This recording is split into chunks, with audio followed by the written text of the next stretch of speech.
Good morning, everyone. Nathan here, All Properties Group on the Gold Coast. And today is our end of year wrap. So it's going to be the last live market report for the year until probably that second week of January, once you've got a bit of traction back into the marketplace.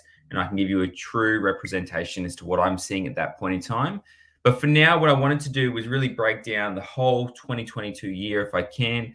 Obviously, it's been quite an interesting one. We started with crazy heights back in January, February, March, to obviously where we are now, which is a completely different marketplace where the interest rates are more than 3%, which is quite amazing to think the year started at 0.1. So I've broken down, I've chosen 3 suburbs I'm going to give you guys a really good report on over the last 5 years to show you what's actually been happening.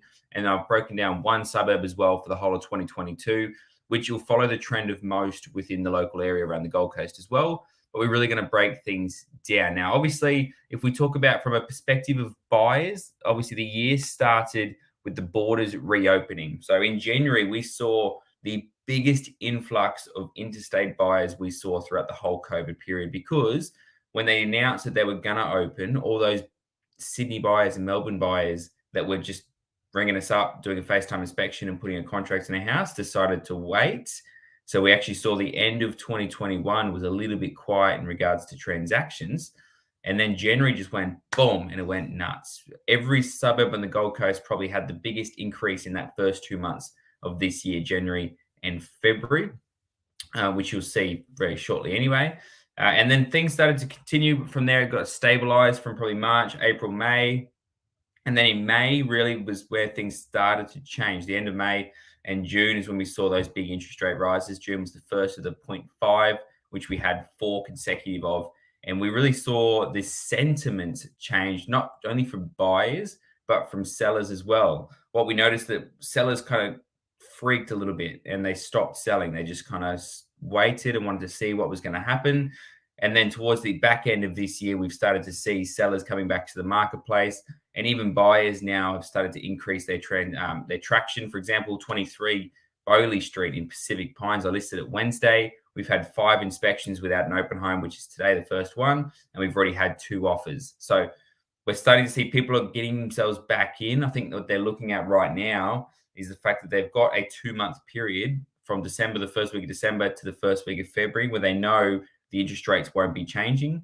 They can get themselves into something before their borrowing capacity may change again and lock down their rates and get themselves into a property, because we all know that February there's another interest rate on the cards and more than likely on the way. So that's kind of what I'm noticing at the moment. But throughout those interest rates, it was every single month. There was obviously when there was another rise, it was like things would change. So we'd have an interest rate rise at the start of the month. The first 2 weeks were a little bit bumpy. Buyers kind of went into hiding, freaking out, redoing their sums. Final 2 weeks of every month were probably the biggest of everything, and then repeat. And it's repeated every month since, from what I've seen since May. It was again quite busy, quite first 2 weeks of the month, busy second 2 weeks. So what I really wanted to talk about was, of course, right now we're dealing with a lot of sellers that are still hopeful of COVID prices and are forgetting what it was like before COVID. So I want to break that down and hopefully help you guys understand where the market's really at right now in your area. If you have any questions, if I'm not covering your suburb, please reach out. But obviously what I'm going to go through is full suburb stats, only house prices. I don't do units or townhouse prices. And I haven't gone into the micro sectors. So, of course, every suburb has pockets that perform better than others. For example, Jacobs Well's got Calypso Bay, which is a high-end marketplace, and that obviously changes the median value quite often throughout the year. Pimpama's got Gainsborough Greens, Helensvale, Riverlinks, Oyster Cove. There's lots of different micro pockets. And if you want to know what those particular sections are doing, please reach out. I'm happy to have that discussion, but I'm going to break down full-size suburbs.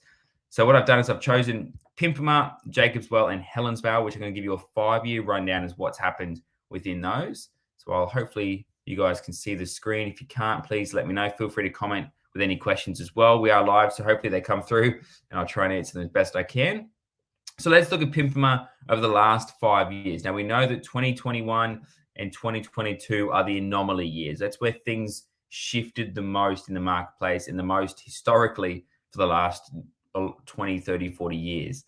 So we go back to 2018. So 5 years ago, the median house price was just over $400,000.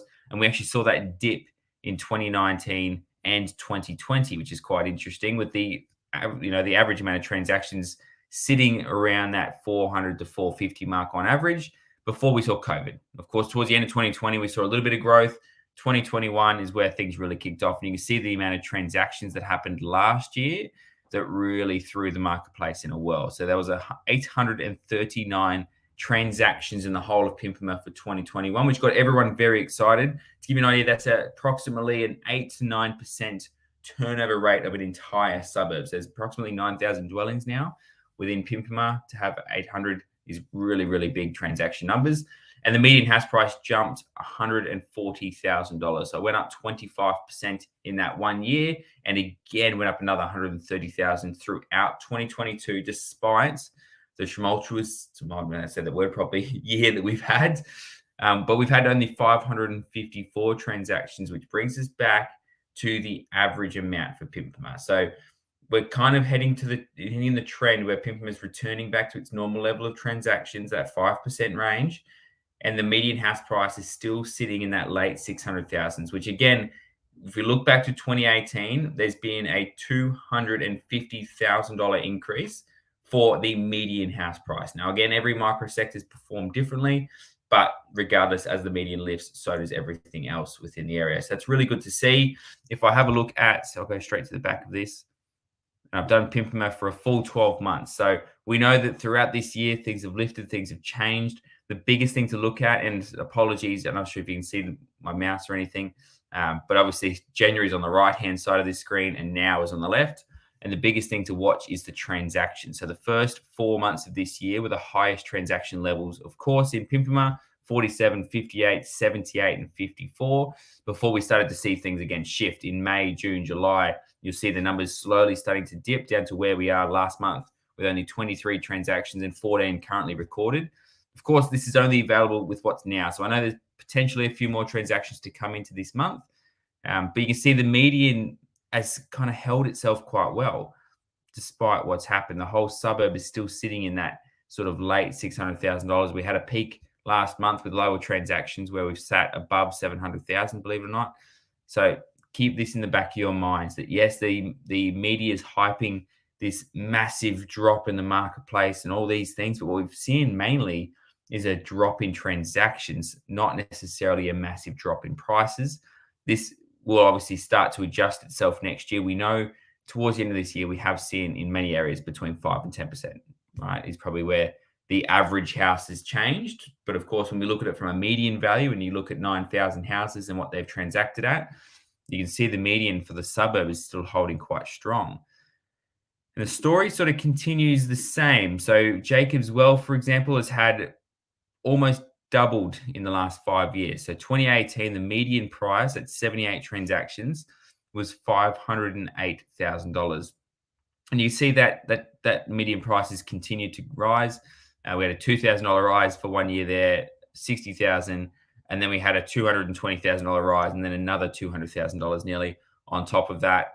And that's obviously been mainly because of the suburb of the estate of Calypso Bay within that particular suburb, which has a median value well above $1 million.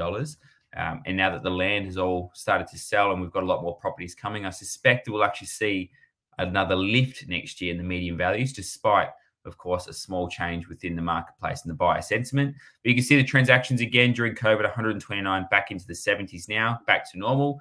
And Helensvale, the same sort of trend. So you can see the transaction numbers again last year quite big, 535 and 448 the year before. But then this year, only 299. Now, that's the lowest level of transactions since prior to 2018. So there's been a big change within that particular suburb. But if you look at the median value, it's now sitting based on RP data, the house prices at over $1 million. There was 600,000 5 years ago. So even if you were hopeful of 1.2 million earlier in the year and you're looking at $1 million now, you still had amazing growth. And that's the whole point of this. I want people to understand that the market is what the market is a lot of the time. You can obviously control the controllables, which is the presentation, the agent you use, the negotiation tactics, the way you sell your house, the method, private treaty, auction, all these different things. But what we can't control and what no one can control in regards to sellers, buyers, and real estate agents is the entire marketplace. understand that the transactions are low. So buyers still have very little to choose from, which is going to work in our favor. If we have the current interest rates and the reduction in prices at still 500 transactions, I think we would see a bigger fall in prices. So far, I think the market's held simply due to the fact that there's not enough to choose from. And the cash rate's been the main reason. So again, May 0.35% it went to after being at 0.1 for quite some time.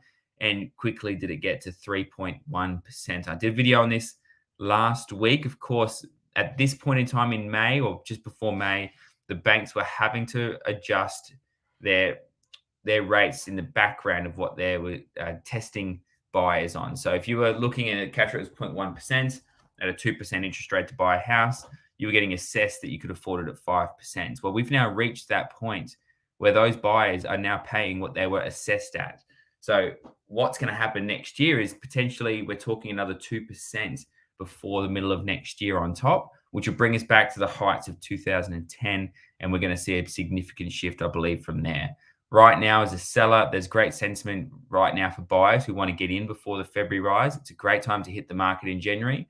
For buyers, I think, in all honesty, even if there is a small change next year in prices, you're not going to be able to buy in an area that you're wanting to. If the interest rates go up 2%, the average borrower has already lost 25% of their borrowing capacity.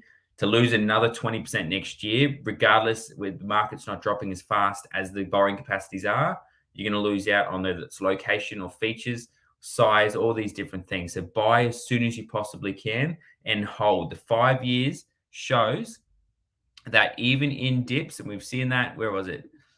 We've seen that in Pimpama. If those that bought in 2018 would have been hurting and freaking out for those 3 years in a row where there was no price growth at all.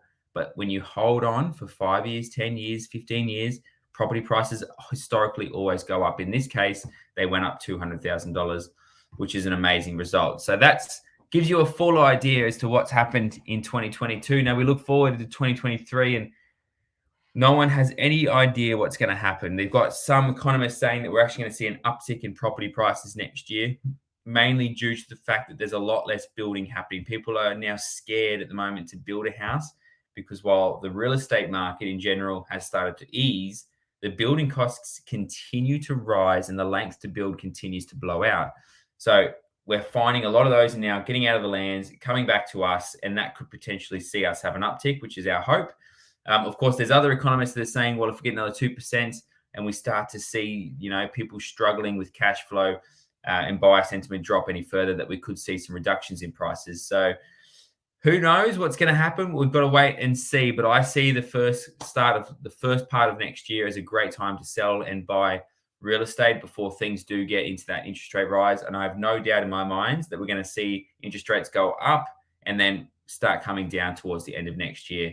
But we'll watch and wait what happens. Guys, have a great weekend. Tomorrow, assuming that we have a nice sunny day today and tomorrow afternoon is our Christmas movie in the park, the original Grinch. Come on down, 4:30 p.m. We're going to have the food trucks there. We'll have everything set up, ready for the movie to start approximately 6:30, 6:45, depending on when the sun decides to part. And hopefully we'll have a good night, 8:30, 8:45 fireworks. We can't wait to see you all there. And Merry Christmas, because you won't be hearing from me live again until next year. Talk soon.